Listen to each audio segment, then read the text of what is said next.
everybody, it is Sunday, and that means it's time for another edition of Storytime. I have a very special guest with me this week, and my guest just happens to be stuck on my back because she just loves to climb. So I'm going to see if I can slip my hoodie off here. Oh, didn't seem to make a difference. Here we go. It looks like I have a huge mullet, but this here is a frilled dragon. This one's name is Hondo, and Hondo is an Indonesian frilled dragon. So frilled dragons live in Australia, New Guinea, Indonesia. So we kind of have these different subspecies on all the different subcontinents and continents down around Australia.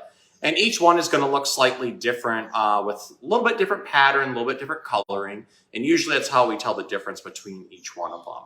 Now, frilled dragons can kind of sometimes look a little scary. When they actually frill up like this, it can make them look very intimidating.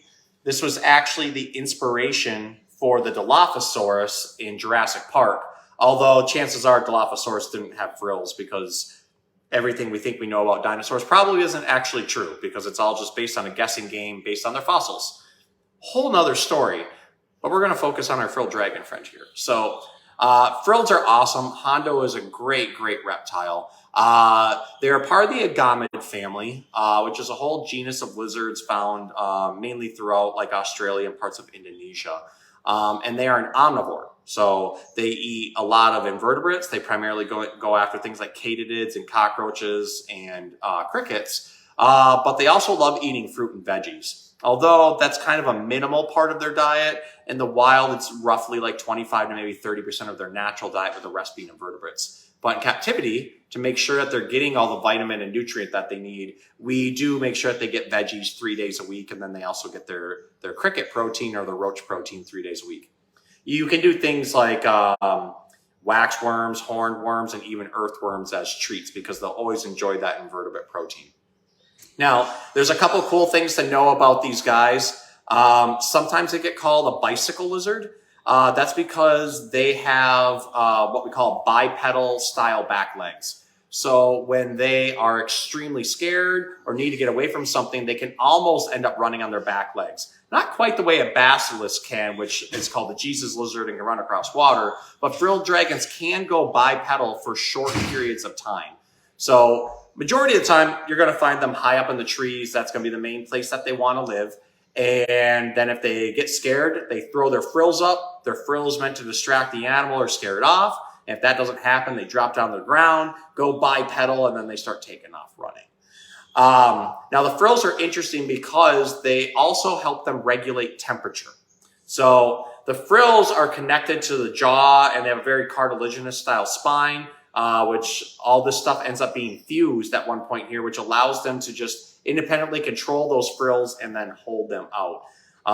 When they're used to us in captivity, hardly ever do we get them to frill at us. It's usually if they're really scared around a new person, if they see another reptile they don't like. Sometimes, like with the ones that we have here at the store, I'll put a GoPro in there, and one of them really doesn't like the GoPro, and he frills at it and then runs, whereas the other ones don't really care. As you can see, very regal looking lizard too, as they sit there all perched. And this is because they will spend the majority of their time up in trees. They hardly ever really come down to the ground. Their safe spots up high. They can blend in with the bark really well, as you can see by all the coloring and patterning. They have an exceptionally long tail that helps them with their balance as they're running across tree branches. And then they have very long toes, especially on the back legs. And then very long claws too. These all help them to really grasp onto things. So frilled dragons can be really good lizards. They seem complicated because they are bigger than a lot of the standard starter lizards that we see, like a bearded dragon or a leopard gecko. We don't see them as often in captivity. But if you've owned a bearded dragon, this is literally like the next step up. They just take a little bit more care as far as like how we set up their enclosure, making sure they have plenty of area to climb and like go down to the ground if they want to. But other than that, the diet's the same as a bearded dragon. And actually the temperature zones are actually very similar as well. So frills are a very awesome lizard. Hondo here is being absolutely amazing for us. Doesn't mind being pet. Doesn't mind those ear scratches. There we go. Just like that. So with that, we're going to go ahead and get started on our story. We'll see if Hondo will stay on my shoulder rather than go to my back. But this week's story is called In My Heart. It's a book of feelings by Joe Wittek.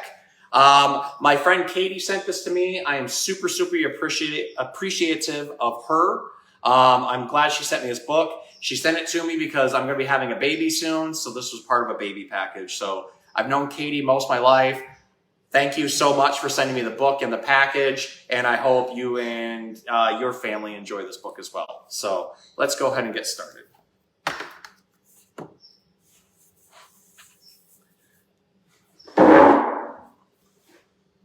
My heart is full of feelings, big feelings and small feelings, loud feelings and quiet feelings, quick feelings and slow feelings. My heart is like a house with all these feelings living inside.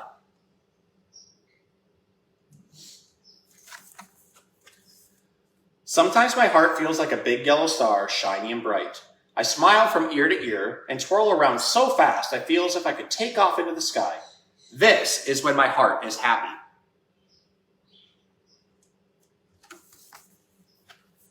Other times, my heart feels strong. I stand up tall as if I can touch the clouds. New people and places don't frighten me. I can do it. Watch me go. This is where my heart is brave.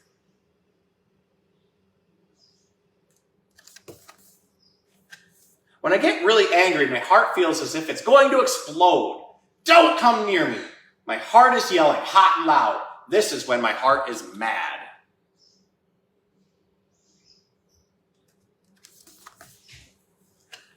But other times, my heart is cool. I bob along gently like a balloon on a string. My heart feels lazy and slow, as quiet as a snowfall. This is when my heart is calm.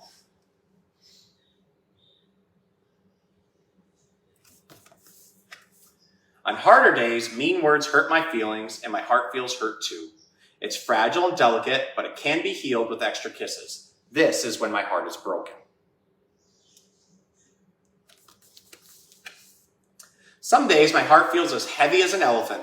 There's a dark cloud over my head, and tears fall like rain. This is when my heart is sad.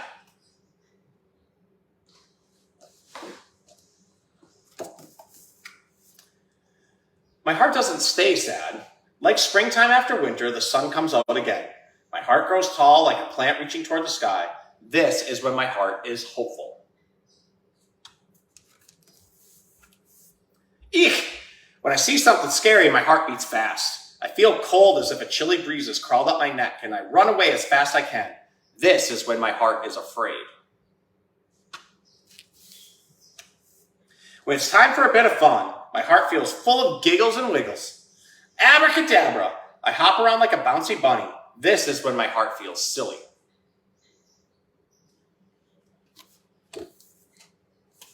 Sometimes I hide my heart away where no one else can see, like my own small little treasure.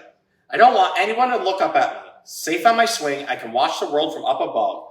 This is when my heart is shy. My heart can feel so many feelings, and yours can too. Today, my heart is proud. How does your heart feel? The end.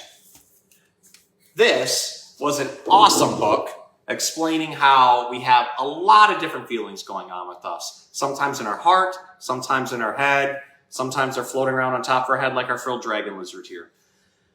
It's okay to have all kinds of different feelings. The main thing is that you express those feelings and you express them in a good way. If you're mad, it's okay to be mad, but you shouldn't go around smashing stuff or hitting people.